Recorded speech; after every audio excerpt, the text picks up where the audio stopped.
in life, there are moments when you stop and ask yourself, how did I get here?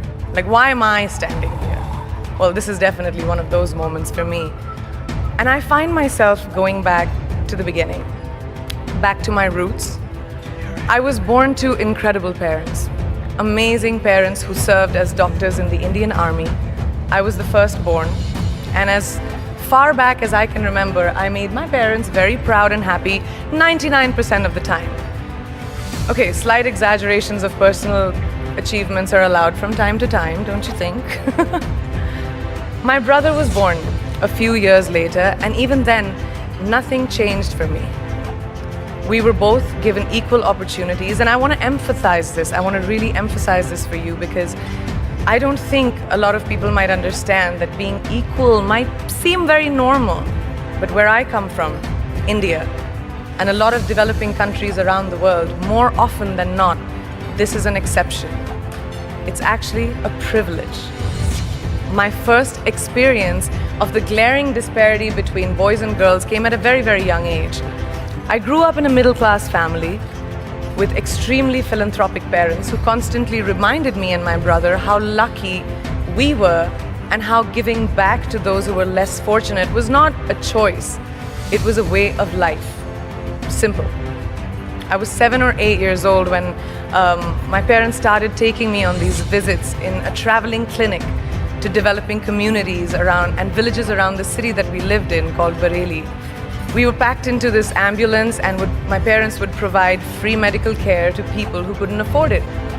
My job at the age of 8 was assistant pharmacist. So I would count all the medicines, put them in an envelope, and give it out to patients. And I really took my job very seriously. Very seriously. But the more I went on these expeditions, the more I began to notice the simplest things that distinguished a boy from a girl, or a man from a woman. For example, girls were pulled out of school when they hit puberty because they were considered ready for marriage and babies. That's 12 and 13, while boys still enjoyed their childhood.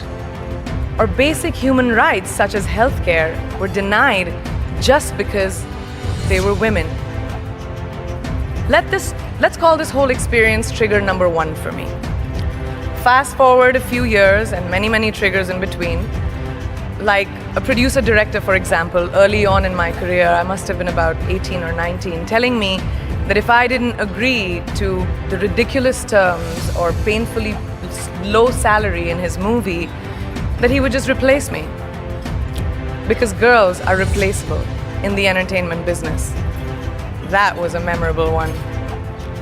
Made me decide to make myself irreplaceable.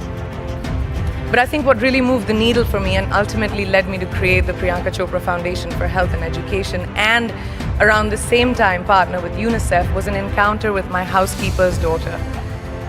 About 12 years ago, I came home from set early one day and she was sitting in my library reading a book. And she must have been 8 or 9 years old, and I knew she loved reading.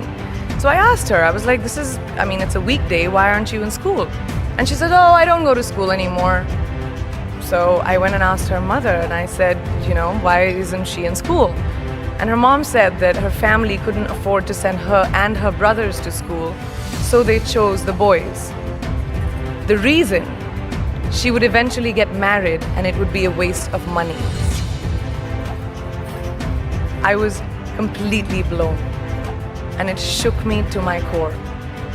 Eventually, I decided to cover the cost of her education so that she could continue to learn, because education is a basic human right.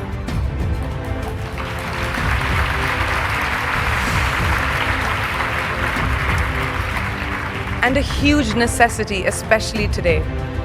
From that point on, I was determined to make a difference in as many children's lives as I could, in whatever big or small way that I could contribute.